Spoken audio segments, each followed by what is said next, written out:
Okay, Erica, you are live on Facebook. You are Yes, live. There's already people watching you. just share it. There's people already watching you. For those that were asking, this is how to cultivate good business habits. And just to let you know how things people are mentally connected. This presentation is based on a book, Seven, habits, business habits that everybody should have that is in business. And Verica's like, I have the books, I got the clip notes, I got the postcards, uh, yeah, you name it, I have it. I mean, so this is one of those business books because we were asked yesterday, what are good business books that you could. Good morning, Ro. Thank you for joining in. This is one of those books everybody asks. What should I be reading? What should I be doing while we're going through this? Stay-at-home orders are still in place, and educating yourself it's one of those huge things that you should be doing. And this is a very short book, right, Eric? It's not that big. No, it's not that big. And I don't even remember where I actually found flashcards. I don't know if it was Barnes and Noble or somewhere that you have the flashcards and you can read them daily, which is amazing. Now that we're talking about this, I'm gonna go find them and I'm gonna like take them out and start reading them because I was given that book when I started in the title business, and it helped me tremendously how to change my mindset. Yeah. So what I did, guys, is we have a presentation that we're gonna go through. I have some notes that I'm gonna tell you how, as a real estate agent, you can apply the 7 habits. And then Erica, who's already applying the 7 habits, they're asking you what's the name of the book, Erica? Yes, it's the 7 Habits of Highly Effective People by Stephen Covey. You can get it in audio, which is great. It's a really, really amazing, good read. It's a short read. It's a good Yes. audio book. You can get it on Audible or whatever else. It's a very short book. It sort of breaks down these this. So what they did is they did a study of every next level professional at every level of industry, and they wanted to know what were the things that all these people had in common. What were the traits that everybody had in common? Once you because you could education. It's not a component because I mean, so they wanted to see what is it that they did daily. And when they analyzed all this data, they're like, oh my God, what the trade they found was these 7 common things that all these highly effective people were doing. So, I mean, the book began as a research, and then the research became a book. So we'll be going live in about 10 seconds. I want to thank everybody that has already watching us in Facebook Live. Everybody's already watching us live on the webinar. So good morning. Thank you everybody for tuning in one more time. I know you've seen a lot of me this week, but yesterday we had a Spanish presentation with Nestor Ochoa that a lot of people had asked for on more than anything. If you want to talk about this, May is Mental Health Month, and we all need to make sure that we have our head in order so we can do everything else that we need to do. And this one today was planned already a month ago, and it's a class on it's a small presentation because the book itself is a small book on 7 habits that every person, I mean, every student, it doesn't matter what you do. These are 7 key things that you can do to be more productive, get more things accomplished. And Erica, of course, already knows the book back and forth, lives the book. So it turns out that whenever I think of something, she's already one step ahead of me. So That's not true. for those watching, my name is Ernesto Vega, broker of Canvas Real Estate.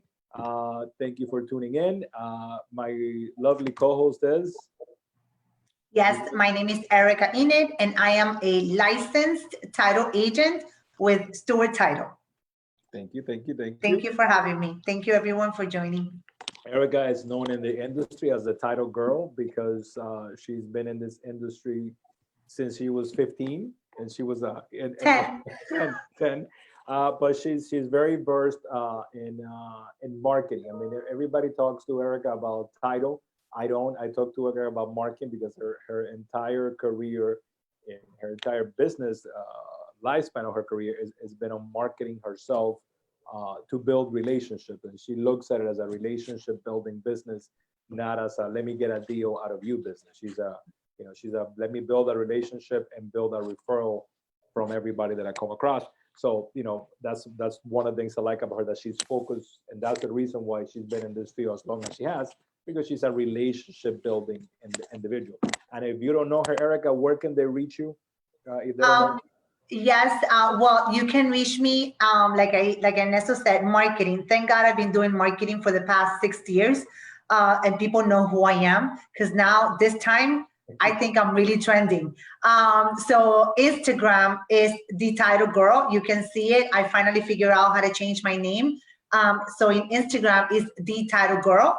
In Facebook, Erika Enid, but you could also have my business page, which is the title girl. And you can find me again. You can find me there. My cell phone, it's always available. I've been having that cell phone for like 15 years. I will not change it, even though sometimes my husband's like, "Who's calling you at 10 o'clock at night?" I'll be like, "It doesn't matter. It's money. I gotta answer." Yeah, and So listen, she's like I said, when it comes to title, Erica and Stuart are bar none yes, leaders in the industry. But if you wanna, if you're sitting there now thinking, how do I take my career to the next level? What can I do?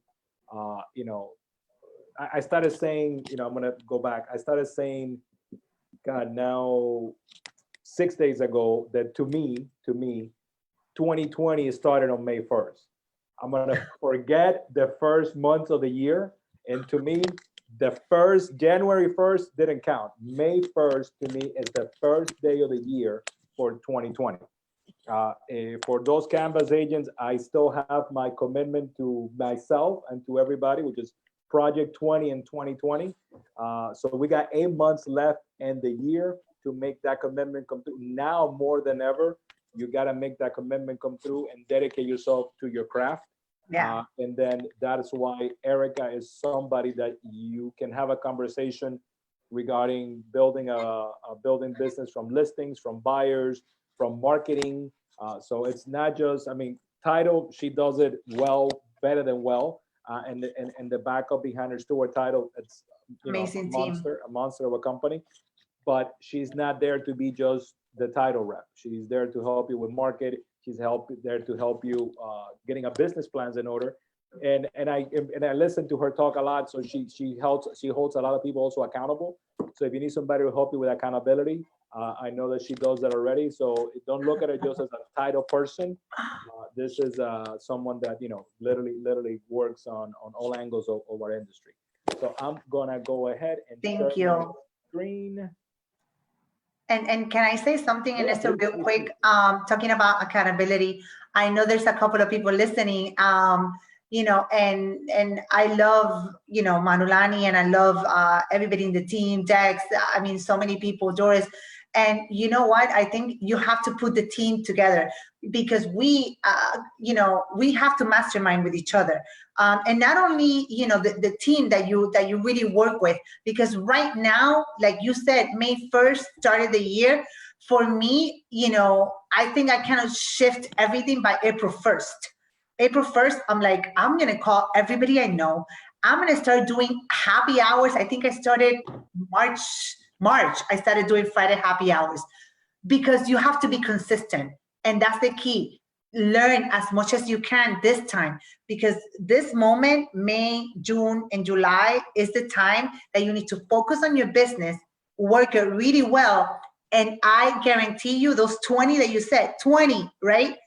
20 and I'm sure you 21. had probably, I'm sure you probably had three before the when the year started. So now you can finish strong, and that's the key. Start building your fruit of the labor now, so by the time July 1st comes, you can see the fireworks, because people are working and they are actually buying. So just wanted to throw that in there. Yeah. So the next thing I'm working on, and I'll probably loop you into that one, is so I have reached out to agents within our company that they have done 3 sales during this stay-at-home order. And after talking, I was talking to one of them. One of them was here yesterday. You guys were closing the file, And speaking to them yesterday, what I wanted to hear from them is there's a lot of challenge, emotional challenging closing transactions right now. So I wanted to understand from them how did they manage those emotions. And it was a great it was a great conversation, and I want to bring them in just for that. Give me 1 second. I gotta switch something on. But guys, that's amazing. That tool is great, Ernesto. That's fantastic. So then today's presentation is the 7 habits of highly effective people. Like I said, this is not my idea. This is someone above my pay grade that came up with this concept or this research. But they found that there was seven traits that every highly effective performing business person was using as a sort of a guideline or a career path to keep you on track daily, weekly, monthly, and yearly. And after talking to all these very successful people, they found there was this little 7 things that kept popping up that all of them were doing. So when they saw that all of them were doing that, the book was written because of that. So the name of the book is 7 Habits of Effective People. It's available everywhere. I have it on Audible. I'm not much of a reader. I like to listen.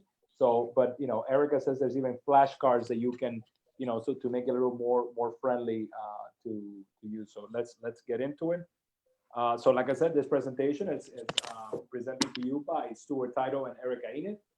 If you have any title question, marketing question, if you need an accountability coach, that's the person that you want to talk to. And by us, Canvas Real Estate. Nice to meet you for everybody watching. So let's get right into it. The number one habit that they found out of everybody, and especially right now, and if you hear Erika said it, she said it, I started in May, you heard she started in April, is you got to be proactive. Yeah. You got to be, everybody out there that is being successful right now is being proactive. And proactive is about taking responsibility for your life, right? For your life, especially now more than ever. Recognize that you cannot blame your circumstances or your conditions. That is up to you every day and every morning to make an effort to get to the next level. I keep saying over and over and over, real estate agents that feel that they're unemployed is because they're choosing that morning to be unemployed. You were determined to be an essential service by the state of Florida. Yes. So you should still be in a safely manner, with your mask and your gloves. You allowed to still work. I was just reading an article that someone posted about a hair salon that was shut down because they opened without permission to open. Yeah, you don't have that issue. You are allowed to be proactive and to work. So number one is be proactive. I'll let Erika give you her take, and then I'll give you my real estate take on what being proactive means to me, a real estate person. Yes. So being proactive to me, it starts with the moment that you wake up. Okay. You have to know what is it that your day looks like. So you don't have to waste time in your day. Being proactive. I don't know about you, but this baby right here for me is worth more than $1 million. Okay. Being proactive is you have no leads, pick up your phone and call everybody that you know. And I know people that are listening right now, they are picking up the phone, they're being proactive. And when I call them, they're like, Erika, I can't talk right now. I'm making calls.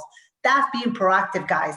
No matter where you at, you need to start thinking with your mindset of what it is that you're going to start doing. I guarantee you, if you start doing it now, you're going to be proactive.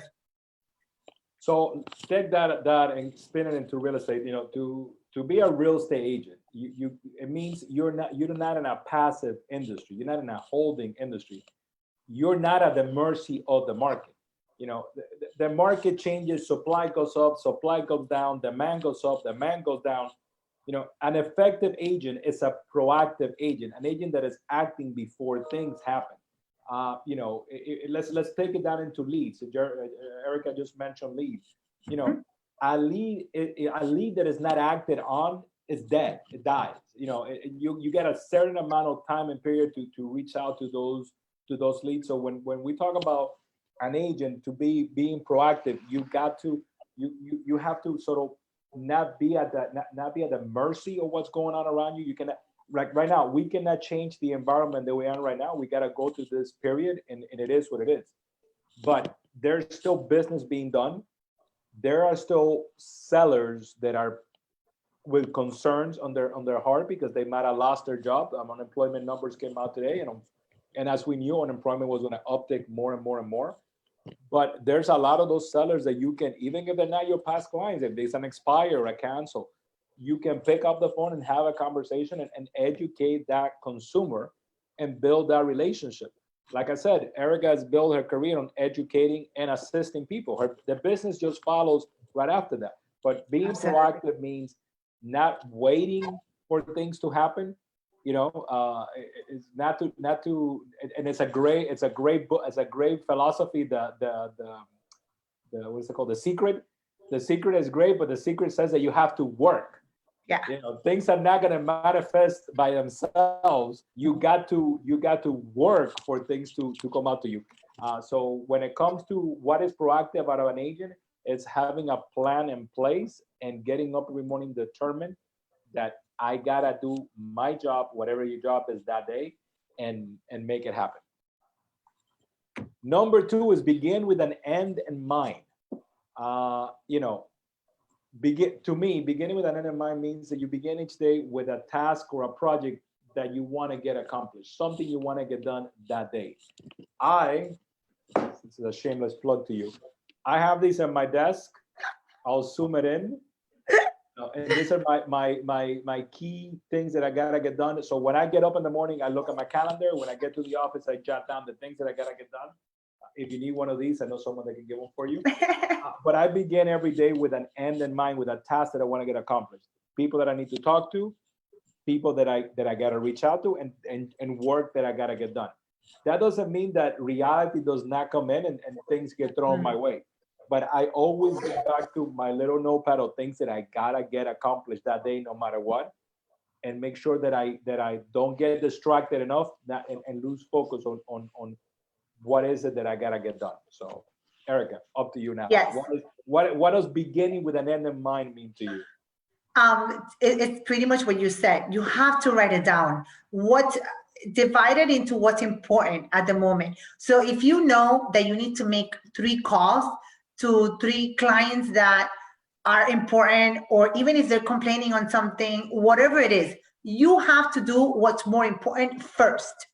Then you work your ladder. So if you have to do something with your family or your kids, those are priorities. But if you don't write it down, you cannot accomplish it. And that's the key for everything. I am extremely old fashioned. I love technology, but people laugh at me because I have my calendar, I have my to-do list, because if I don't see it in writing, it won't happen. It will not happen. So that's why you need to, and this actually works with Anthony Robbins, with any major big producing human being in the world. They have to write it down, because if you don't write it down, you're not going to finish the task, pretty much.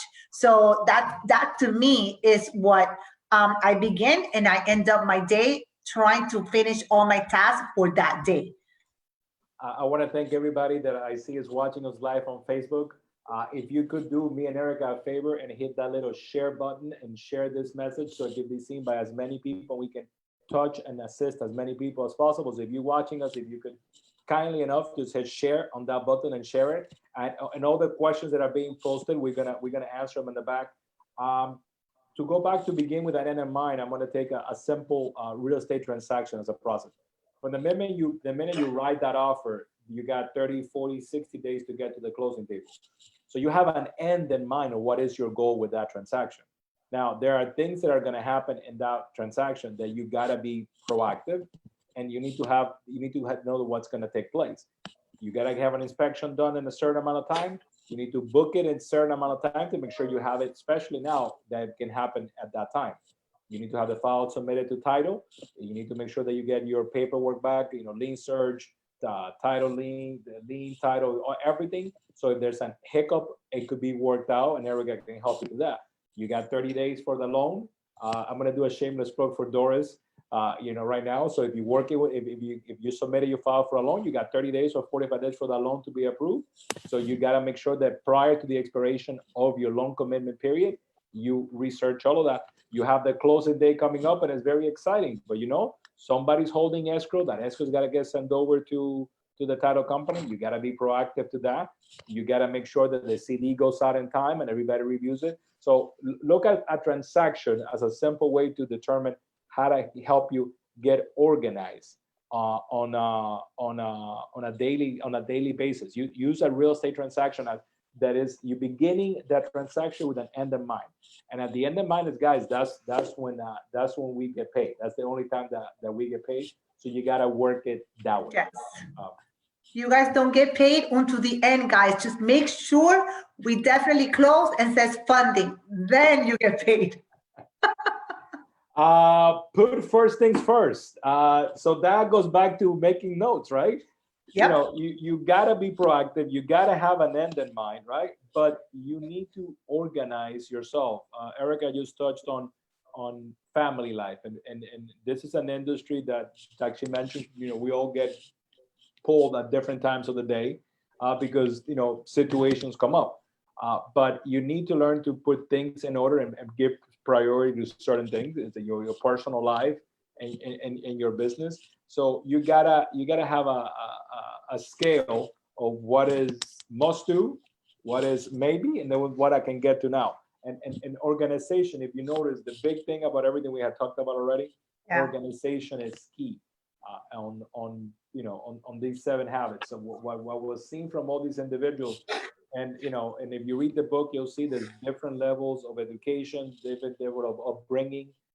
It's not just college graduated people that the study was based. It was everybody can follow these simple steps, which is 7, nothing, and be productive. So Erika, with everything that you juggle, right, between as many people that you talk to, how do you prioritize what is first in your list and what is last in your list? Okay. So what's first in my list, as soon as I wake up, I meditate. I take at least 15 minutes of my day every single morning to meditate, to be grateful for everything that we have. That is my habit number one. To meditate at least 15 minutes. Then I go either for right now for a walk. I can't do biking. I can do my gym time. But that's number one. That's what I do, and then I start my day. So you have to start pretty much having your workflow and what you do daily written down. A friend of mine, always says that to me. You have to write it down. As soon as you start writing it down, and you start from the moment you wake up, from the end of your day, you start doing it 1 week. By the second week, automatically, that's going to become your habit. If you start doing it daily, that is very important. That's how you start your habit. Yes, there's going to be moments that we might lose we might lose time here and there, but people always ask me, Erika, how could you be everywhere? Like, I'm at a NAREP event, I'm at a Miami Association of Realtors event, I'm in a networking happy hour and a closing from Miami to Broward. How do you do it? Why? Because I have my habits and I have my list of what I need to do daily. That's how you start, and that's how you become your expert on whatever you're doing, but automatically it's going to become that habit. That's what I do, and that's what works for me. But that is amazing because I love that part where it talks about habits. Right now, guys, if you're not working on your habits, on changing some things that you didn't like to do before, like cold calling, that's number one that we all need to do. If you're not doing it right now, I'm sorry to tell you, that's not going to become a habit. But if you're doing it right now, and I know a lot of you who are listening right now, that's becoming your habit. If you start doing it now, boom, that's it. That's going to be your habit for the rest of the year, which those habits are going to become your productivity pretty much. So for those watching us, we had a conversation, believe it or not, Erika, next Friday, it makes 30 days that we did one of these. And we spoke about habits, and we spoke about you being a fire walker. and how over the next 30 days, either you're going to build really good habits as a human being, forget your profession, or you're going to build really bad habits. So, guys, we have a week left and a month has gone by. Those crucial 30 days have gone by. I hope truly that you took that opportunity to build good habits as family and as business. If you didn't, it doesn't matter. Life gives you a new opportunity every morning when you wake up. If you notice, Erica follows my script of taking her meds daily. And when I say meds, it's not medication. It's meditation or prayer in the morning, exercise, which is critical, diet. You gotta have a good diet. No Ruben, no croquetas, and you gotta sleep. You gotta rest. You gotta let Yes. your body, rebuild. To me, when as a realtor, now I'm gonna take myself a broker out of the equation as a salesperson. What does put first things first is it begins with great communications. When you're working with clients, you need to set the expectation, have the communications in place, so they understand timing and they understand the process. So there's no surprises. That's once you're in the middle of a file. You need to, and Erica just said it. You need to prospect. You need to set a time of the day to be productive on your phone. There's just no if, buts, or maybe about it. There's nobody out there that's a top producer that is not heavy into prospecting by the phone. There's no other way around it. In my opinion, when the day starts, you have a lot more energy. You have a lot more of the wind in your sail. So in the morning, to be the first thing you should get out of the way is do that. Get on the phone. I tell people alternate your prospecting calls between warm calling and sphere of influence. That way, every other call is a very pleasant call. So I truly recommend what she said. You need to be on the phone as much as possible. And when you're on the phone, you need to be a listener. You need to hear what people are telling you, especially now more than ever. And if Mhm. and you're able to, when you talk to clients, you're able to gather what is it that you can help them with. And I think as Zig Ziglar, the more people you help, the more money you make. Yes. You are in this business, to help people, and you gotta put the relationship with that client before the commission. The commission will always come back to you. Maybe this is not the deal to do, but maybe there's a better referral coming down the pipeline. But you gotta put, like I said, put first things first. I'm gonna move it to point number 4. Think win-win. Okay, this one took me a lot. I had to read it a bunch of times when I first read this book, because to me, I am not a win-win methodology person. I think that you're gonna win at the end, but in the road, you're gonna have some losses. So I don't go into every uh, relationship or transaction with a win-win mentality. It has to be a win-win for me to continue. And if you watched me yesterday, we spoke about commissions and discounting commissions and all of that good stuff. And if you didn't, you just go down in my timeline and you'll see it.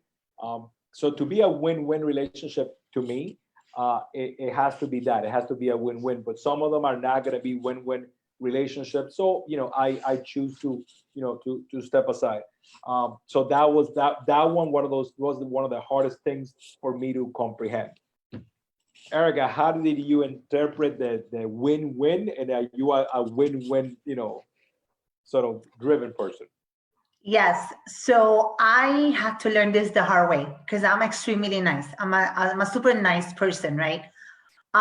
So a couple of years I had to really like I went back to Anthony Robbins, and I really needed to evaluate myself because sometimes you cannot just say yes, yes, yes to win that deal. Sometimes you have to learn how to say no in a nice way. So, for example, I've been in the business for 20 years and I've never in my life, and God is my witness, have never paid for anything, like given any kickbacks. And I know that's a different subject, but I'm by the book.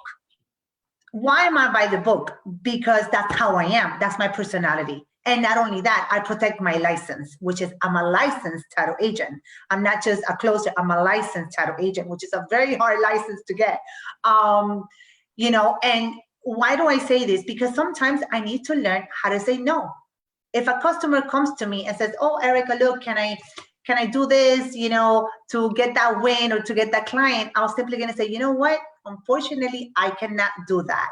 I can help you with marketing. I can help you with coaching. I can help you with this." So I needed to learn how to say no, and I needed to learn how to leave my fears behind and being confident. I know that he says about being confident, which is true, guys. Even if you're a new realtor and you're talking to your customer and you don't know how to speak to them, and you're not a new realtor, you have your broker right here with more than 20 years of experience that you can call in. You have your title company that's been here for 20 something years. You have your lender.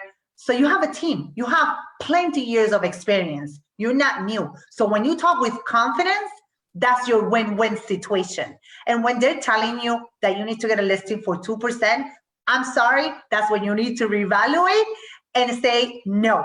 So that to me is when you have to be confident when you speak to your customer.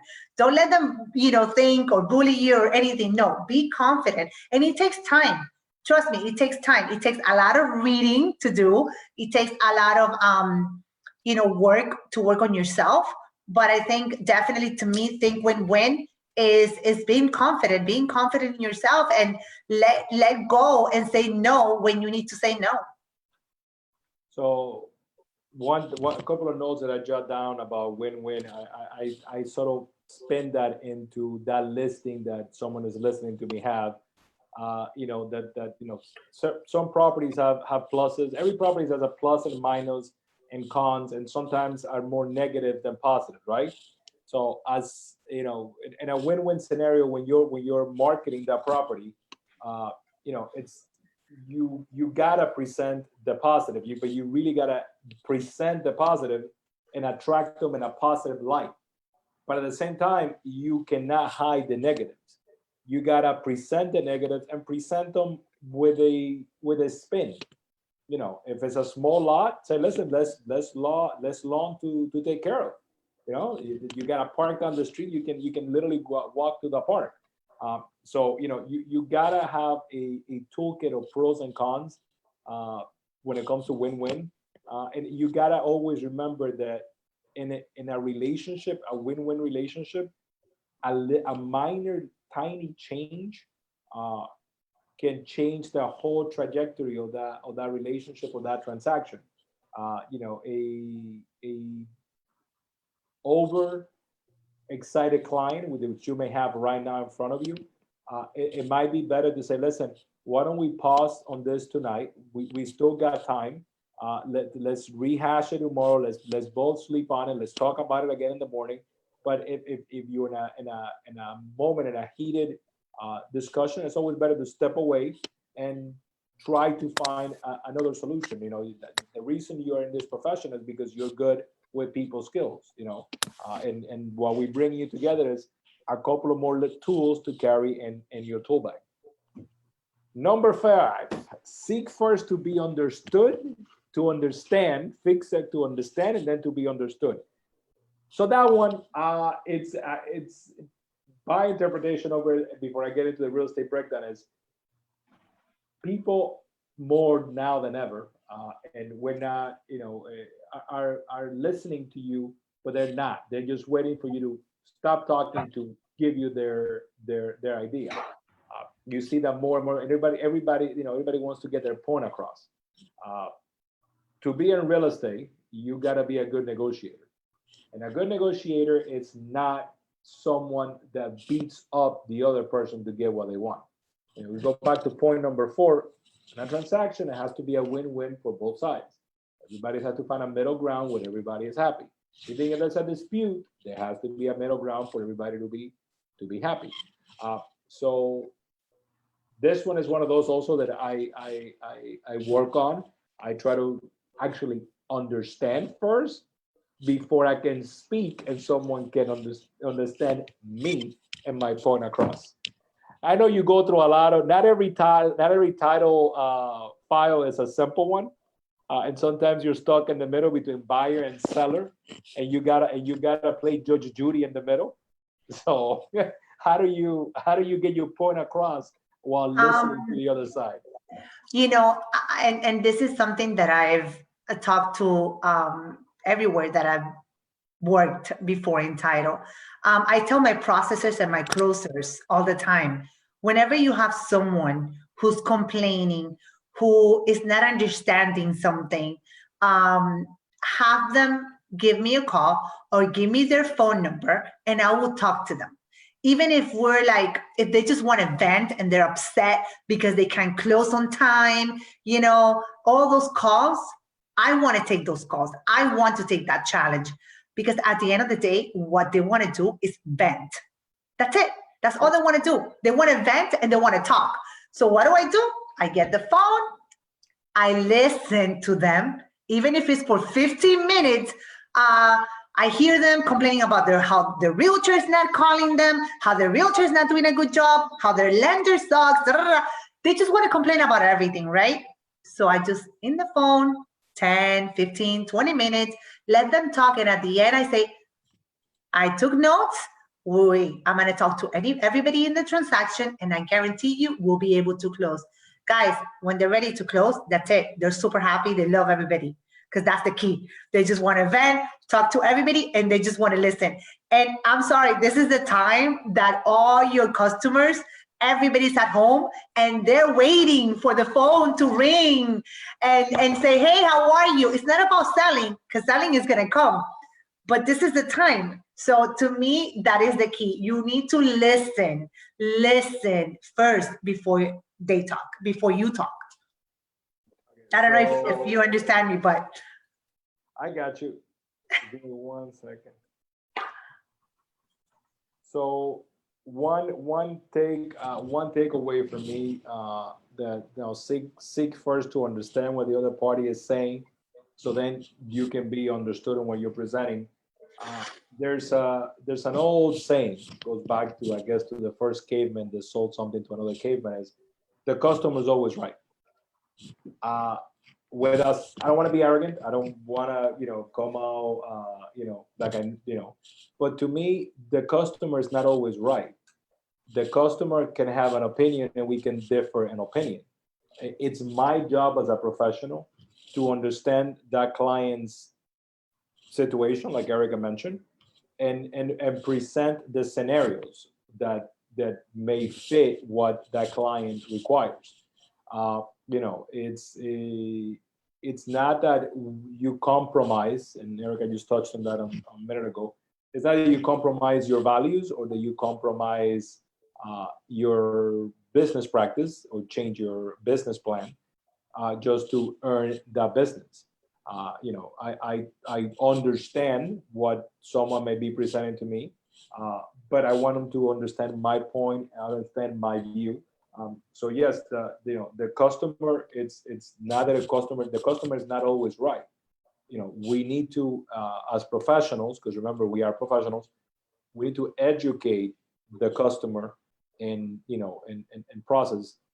For example, something that as a broker that I have gotten more than 10 calls on in the past 30 days is, we're under contract on a property and the buyer wants to go back in to measure for furniture, for measure for window treatments. The contract says secure clearly. You can see the property at inspection. You can see the property at walkthrough, and that's it. That is in black and white in the contract. And I have had more than one conversation with a customer of one of our agents, threatening anything and everything on the planet.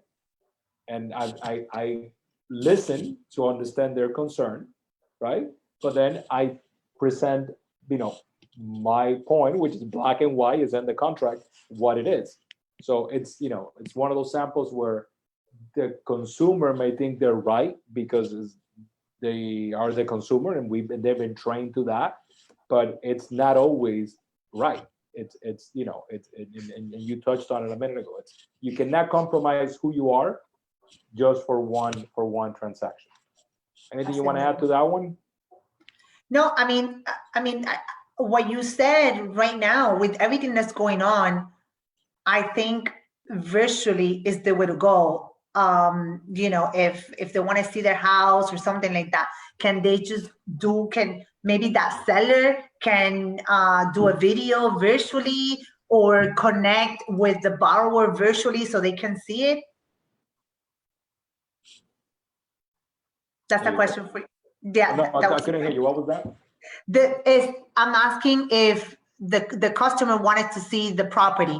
Can they do it virtually or something like that? So every case we had on this one, they just wanted to go back in and get a feel for things again and remeasure and get their furniture.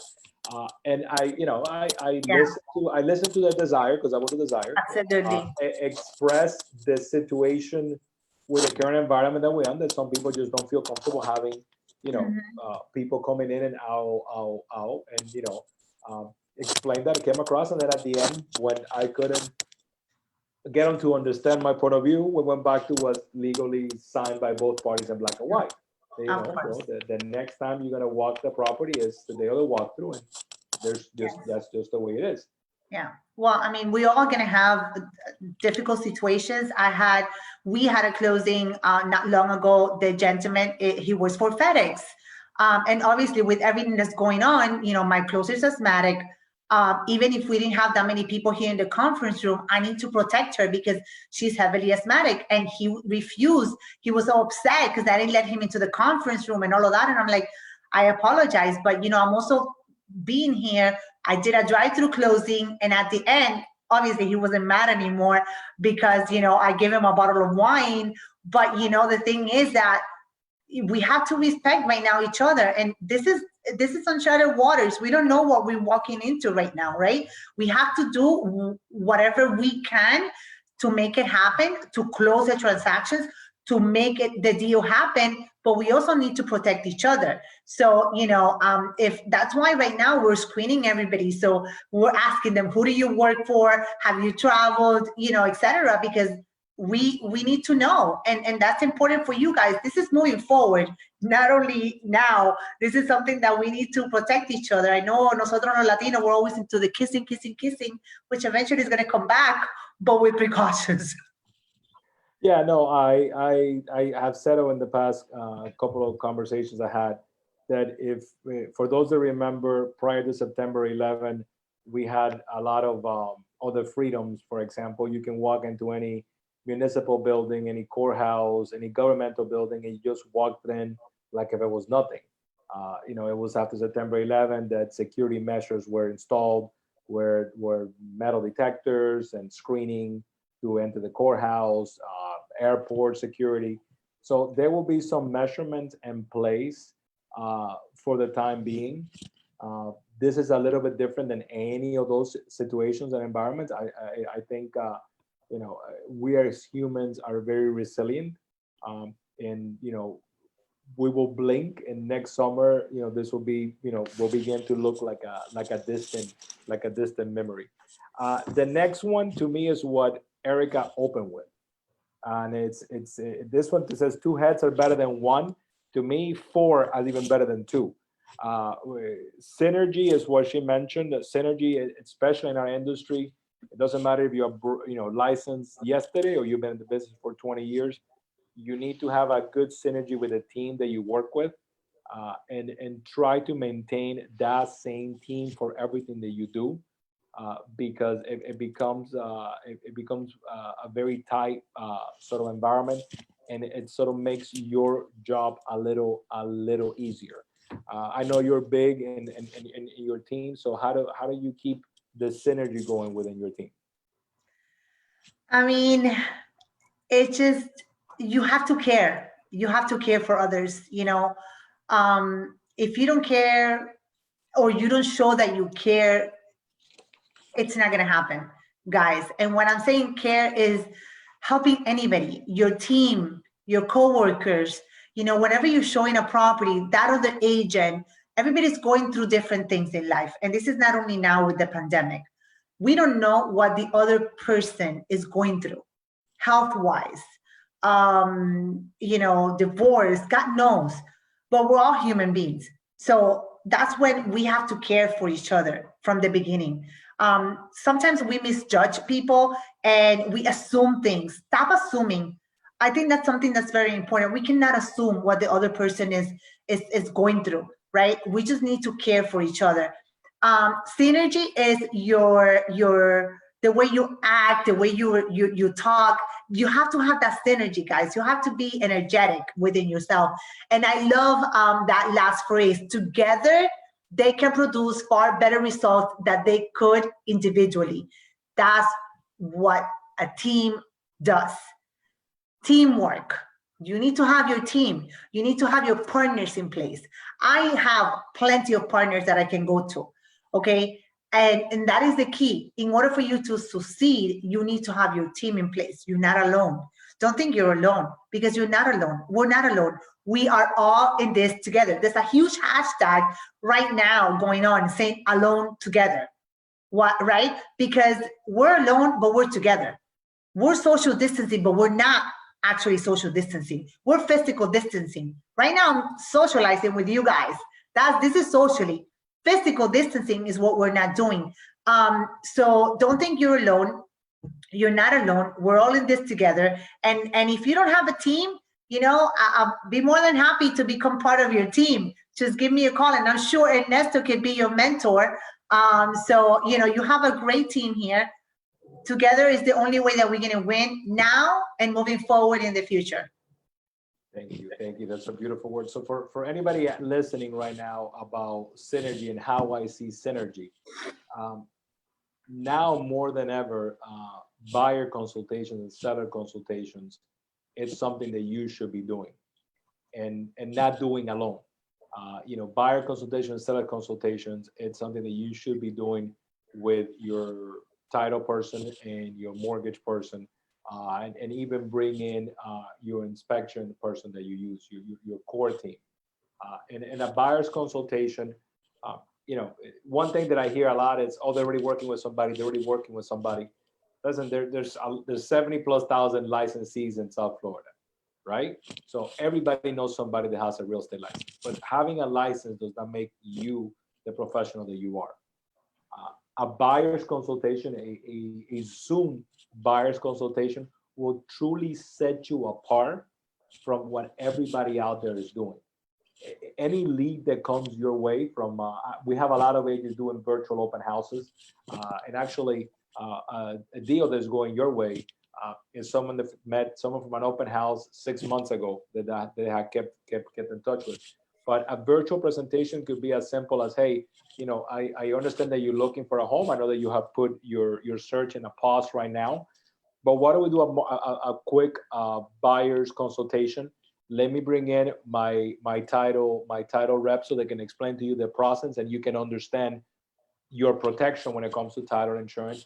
Let me bring in, I know that you might know a lender. Let me bring in the lender that I work with so they can explain the process. Plus, this is the same lender that works with my title rep, so you can understand how the communication works between the two, because they got to work like this to make sure that we have an effective process.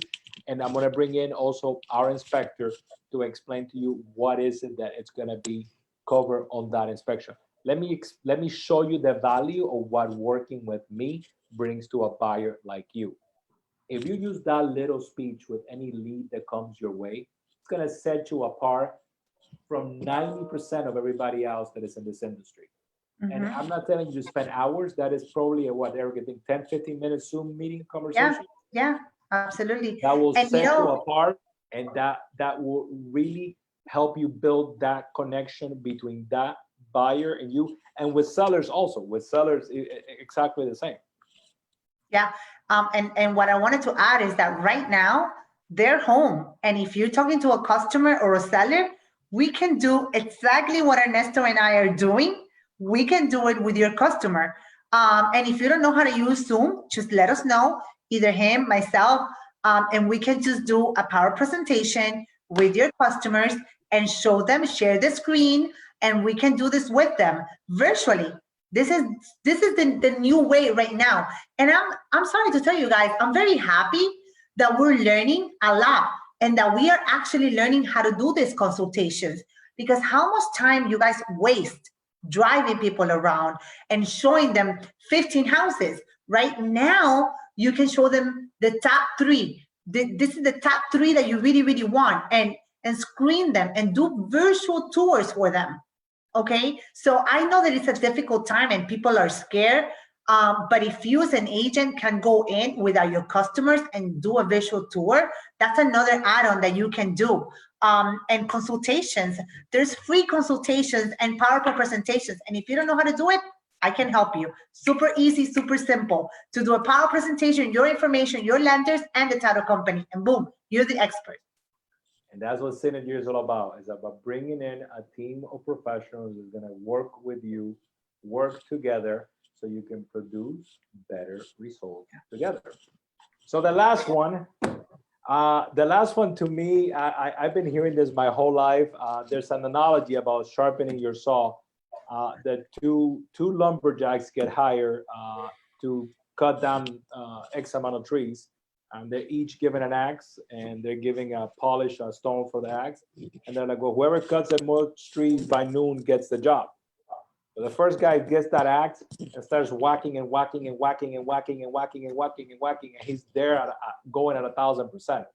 The second guy gets his polishing stone and starts sharpening his axe, gets it nice and sharp, and then while it's taking the other guy's 40 whacks to cut down a tree, he's doing it with 10. So who finished by noon with most trees? The person that sharpened the axe. What we're trying to show you, and what all of these webinars that are taking place all the time, they're all trying to show you that your mind is your saw. You know, we said it 30 days ago, we sang it out, and we keep repeating it. You need to prepare and sharpen your mind so you can be the professional that you need to be. More than ever, earning from real estate is going to be a path to an income, you know, because of the uncertain situations that we're in. There's more and more there are families that are going to need your help when selling their home, and more there are people that are going to want to move.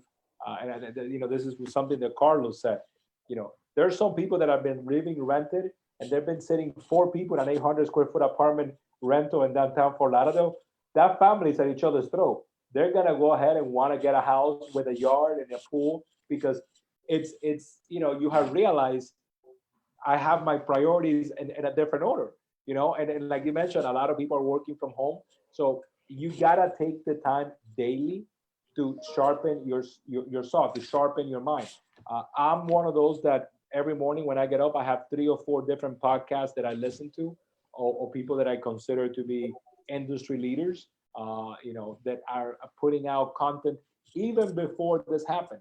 They were putting out daily content, and they all have different opinions on the market, different opinions in our industry.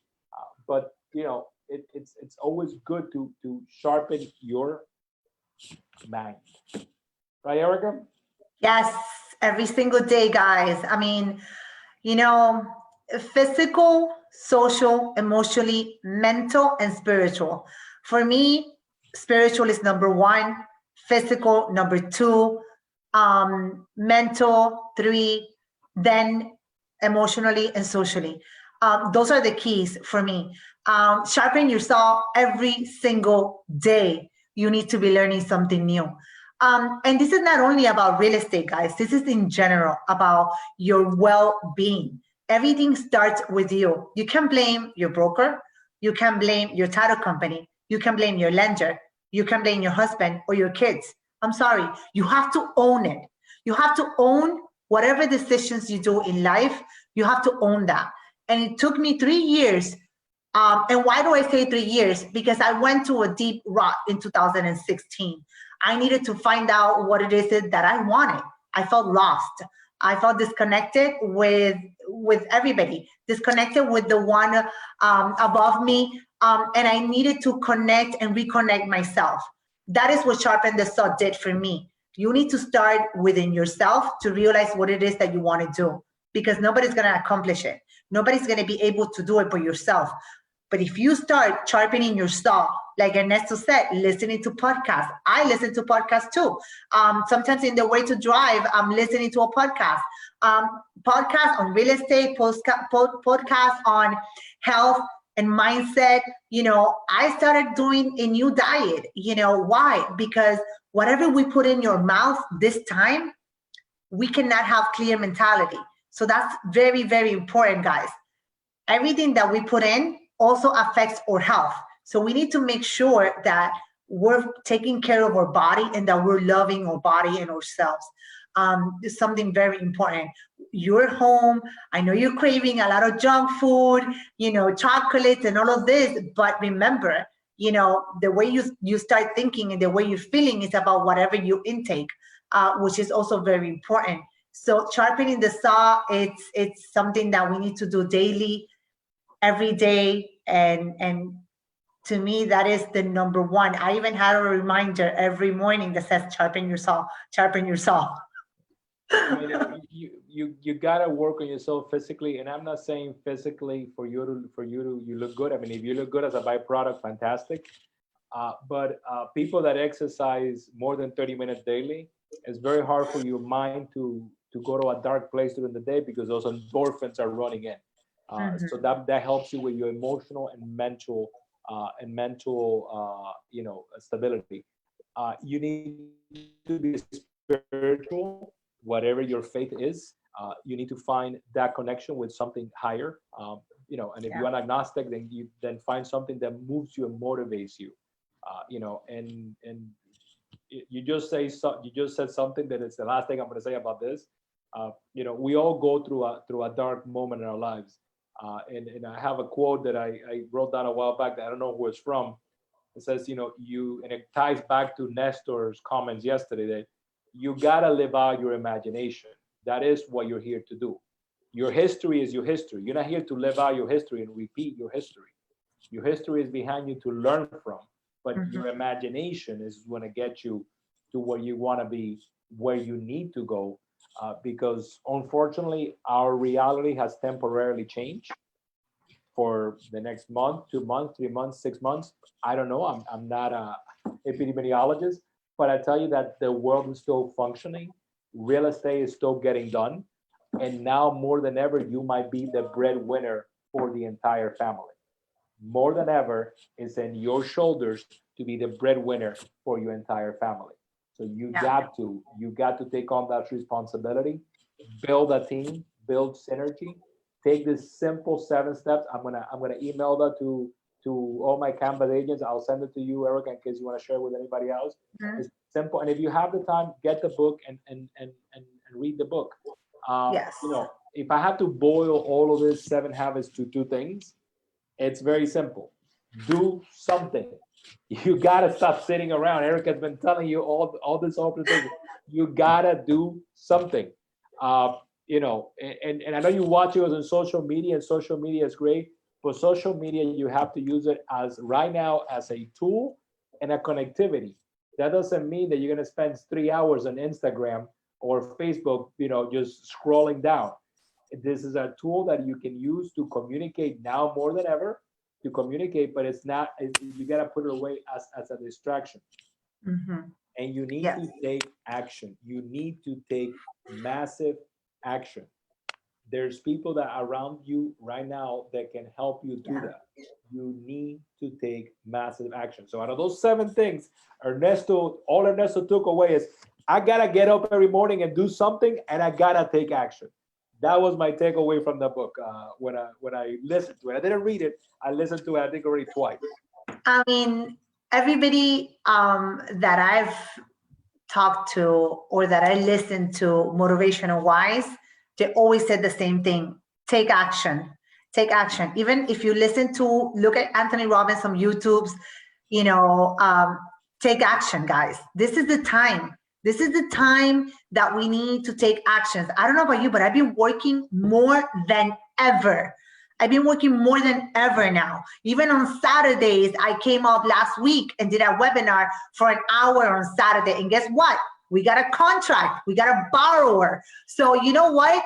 You have to do whatever it takes right now.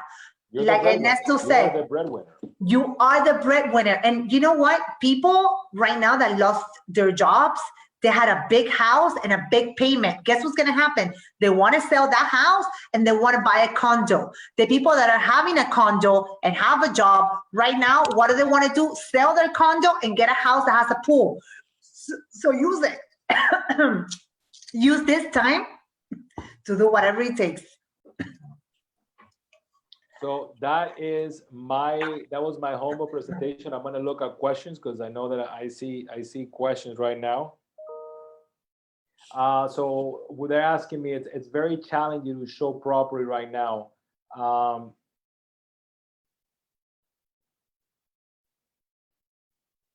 So the question that one of the questions asking, can you force a tenant to show a property in a property that is currently occupied? So if on the lease, when that lease was written, there was no clause for access, no, you cannot force a tenant on an executed lease to give you access to a property. The landlord with notice can get access to the property. The landlord doesn't mean that the landlord is going to show up with a bunch of people, but no, leases don't have a provision for access. That was one of the questions. A lot of people saying hi, hello. Joaquin shared where to buy the book. Thank you, Joaquin. You know, Joaquin is also a big fan of it. Let me see if there's any other questions right there. Negotiating skills. So negotiating skills, there might be another presentation you might bring in. Like I said, the win-win scenario from what we spoke about, it's a main thing about negotiating skills. Negotiating, it's finding the middle ground. You gotta find a middle ground.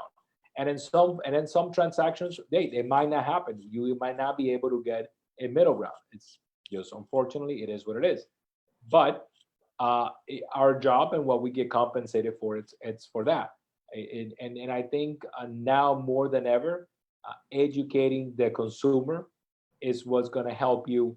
What's going to help you to get to that middle ground. Educating that consumer, either being a buyer or being a seller. And I believe that there's a lot of content out there. We have put a lot of content. Erika has put a lot of content.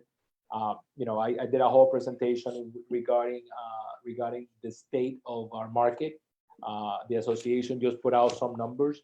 I'm gonna wait for this month to end, and I'm gonna do one more at the end of the month to talk about that, to talk about the state of the health of the market.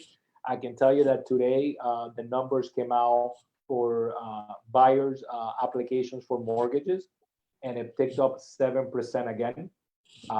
You know, you're gonna tell me, yeah, Ernesto, but they're down 18% from last year. Yes, and half the country has been locked at home for 45 days. So to only be down 18% new applicants, no refi, new applicants, to only be down 18% from last year is showing you that the consumer is taking action in a different way, but it's taking action. So it's up to you to educate yourself, to reach out to that consumer. You know, if I come across a buyer, the first thing I'm going to try to do is I'm going to try to get this face to face. Once I get that face to face, my objective is to try to get a second face to face. And it could go as simple as this: hey, can we do something? Can we schedule a meeting with my title rep? Because one of the expenses you're going to have at closing is a title policy. And I want you to understand what that policy does for you. And I want her to explain to you the research that they do on that property prior to you taking possession, so you can have peace of mind. Can you be available for a 5-minute Zoom meeting? And I'm going to link up with my title rep and get you on the phone. You're adding a tremendous value just by having that simple conversation with that consumer that you're working with. So it's a win-win, yes, but education is what gets, sharpening that saw is what gets us to that win-win. Erika, anything you want to add in closing, please? Yes, I just want to add, please, guys, sharpen your saw. Listen, we're going to have a beautiful market. Right now, Ernesto said it best. by July, we're going to see fireworks, right? Remember, after every hurricane or every storm, at the end of the day, we always see a rainbow coming up. I know there's a lot of families that are suffering right now, but this is the time where you need to pick up the phone and be there for your customers. Be there for them. Show that you care, and I guarantee you by the third quarter, you're going to be succeeding like anybody else. Be in social media, only posting good information. I can help you with that, but try to detach the social media, if it's not work wise. That's all I can tell you guys. Continue sharpening your saw. Be positive that at the end of the day, we're going to come out and we're going to see the rainbow. I want to thank everybody, the 100 plus people that are watching right now. Thank you for tuning in. I truly appreciate your support. Thank you. Remember, whenever we do one of these things, please share so we can get as many the good information, real information. If you notice, me and Eric are not promising you rainbows and butterflies. We're telling you this is what you need to do to be proactive. Like Nestor said yesterday on the guy that is a triathlon runner. When it comes to bike, put your head down and just push through. This is the moment to put your head down and just push through. Thank you, everybody, for tuning in. Erica, pleasure to see you. Thank you. Yes. I'll be back on Friday. I'm going to be doing a quick one on technology on Friday. So I look forward to seeing you on Friday. Have a great rest of your week. Stay safe and productive. Stay safe. Yes. Bye. Have a good day.